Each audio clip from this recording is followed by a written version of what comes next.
Hi there, Diane Brandon Moody here again with another episode of 50 Something Love. I'm doing my mini marathon of 12 episodes, one daily, until we close the new Simply Irresistible time frame. So, today's topic is, have you grieved your last relationship?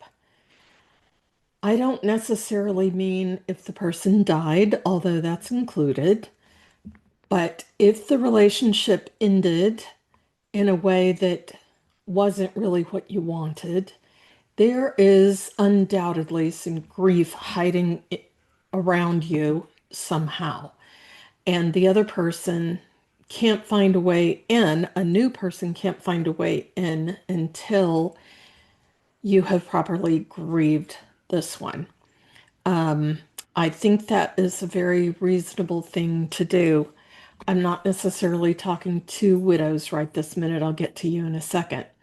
But for those of you who you felt like you were cheated on or screwed over in some way, um, there was violence, even if there was violence in your previous relationship or marriage, there is every reason to grieve that relationship.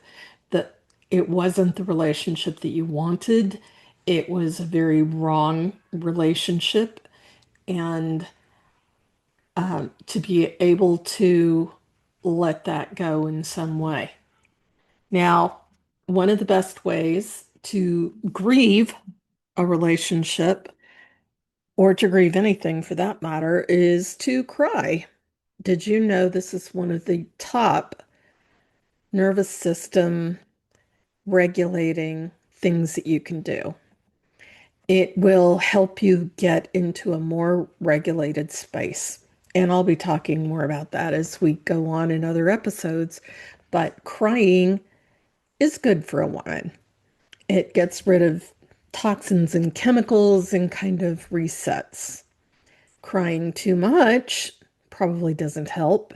And I don't know what enough and too much, what that boundary is in you, because I think it can be different in everyone. So, grieving might have some parts to it. Journaling this is a very good thing to do. Some of the things you might want to write about, what I really wanted and hoped for in the relationship versus what really happened, what I wanted in the relationship and what I tried to do but couldn't, what I wanted in the relationship but was too large for me to stop, what I wanted in the relationship and wasn't mine to stop. All of these things, write about them in your journal, and that will help you get some clarity and will probably bring up some tears. I think it's very good, excuse me, to list what made you sad about this relationship. What made you happy? What made you delighted? What made you angry? Write all this. Write.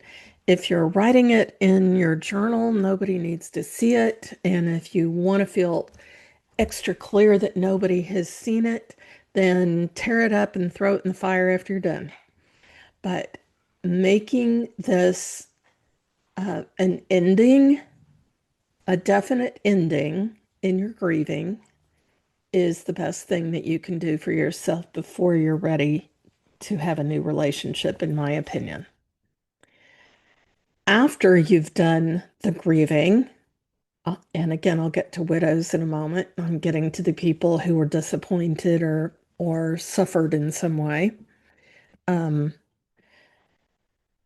the next thing is to let go of the notion that anything else can save it, especially if there's something like violence involved in this relationship. There is nothing you should even try to do to save it. It's time. It's time to move on, especially if the other person has no interest in trying to save it. It's time. Sometimes we just have to realize that even though it's not what we want, we have to move on. I remember I was in a class about 10 years ago, and a woman got very surprised by the fact that her husband, who she loved dearly, had declared that he wanted out of the marriage, he wanted a divorce, and this is what is going to happen. He was pretty definitive. He didn't leave room for any other opinions. I suspected at the time he was probably seeing someone else, and that was true. I don't understand. The woman he was leaving was absolutely beautiful, but sometimes you don't understand that, and sometimes, it's just not understandable. But after she was rolling around in the messiness of how she didn't want a divorce, and we talked about it on several occasions, and I finally said, honey, I think you're going to have to accept that this is a divorce. And she said, but I don't want to. I don't want to. I don't want this to be the end. And I said, I totally understand that. I understand why you're saying that. It's very clear to me where you stand. But here's this thing, my friend. If one person is bound and determined to leave a relationship, that's pretty much the way it goes. You can't save something if both people don't want to save it. It has to be both of you. You have to both be in it. It may be messy, it may be ugly. You may need a third party, you may need help, but you gotta work on it together. That's just the end of that. Now I'm going to be talking to the widows that have lost their husbands when they passed away. This is not an experience I've had, so forgive me for not understanding all the finer points. I do understand that this probably hit you like a ton of bricks. You may or may not have known it was coming, but you were devastated by the loss. I get that. That's extremely understandable. And it's going to take you some time to get back to normal. Your world isn't normal right this minute. Your world is topsy-turvy.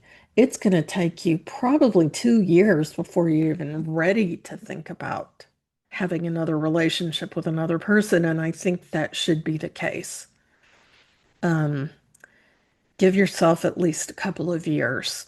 Men tend to want to reattach rather quickly, especially if they're over 50. If they've had a good marriage and they want to attach again. And this isn't always true for women. I'm not against women doing it again, but you got to give yourself some time, and you have to fully understand that even though you can always love the man who died, your husband, you can always keep a place for him in your heart. In order to have another relationship, they need to exist side by side. The one you remember fondly and the new one. And you can't keep drawing parallels to the one that's gone.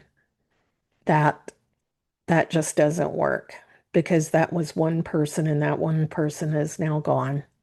And you can't keep drawing those parallels. It's very reasonable for you to find another person if you want one. It's very reasonable to want love back in your life. It's very reasonable to have somebody who you can enjoy spending time with. All of that's reasonable, but you got to give yourself some time. And don't even try to fill it with somebody until you can fill it happily with the memory of your husband still with you. He'll never leave you, but he can be adjacent, not instead of. That's all I've got for today in grieving past relationships before you move on. I'd say it's very common for people who have left one relationship that feels ugly, it feels terrible, it feels painful, and you haven't gone all the way through that. And it's very, very common for people to want to replace something new with something old, so you're distracted from the pain of losing what you lost. Don't do this. Please don't distract yourself. It's not fair on anybody else that you do that with. It's not fair to kind of be that way with another person, that the new person is just kind of filling the hole left by the other person. That's not good. Please make sure you've done your grieving fully and completely. If you need grief counseling, that's a good place to start. And there are quite a few widowhood support groups in pretty much any town. I think there are a few options, probably at a church. There are third party places as well. So please, please, please do what you can to finish before you begin again. Thank you very much, Diane Brandon Moody. This is 50 Something Love. I appreciate your being here. Just as a reminder, on Thursday, July 9th at 7 p.m., I'm doing same guy, different outfit. If you're one of those people who tends to keep ending up with exactly the same sort of guy, even though you're trying not to, this class is for you. So it's free. Go to my website, dianebrandonmoody.com, sign up, and we will see you then. Thank you.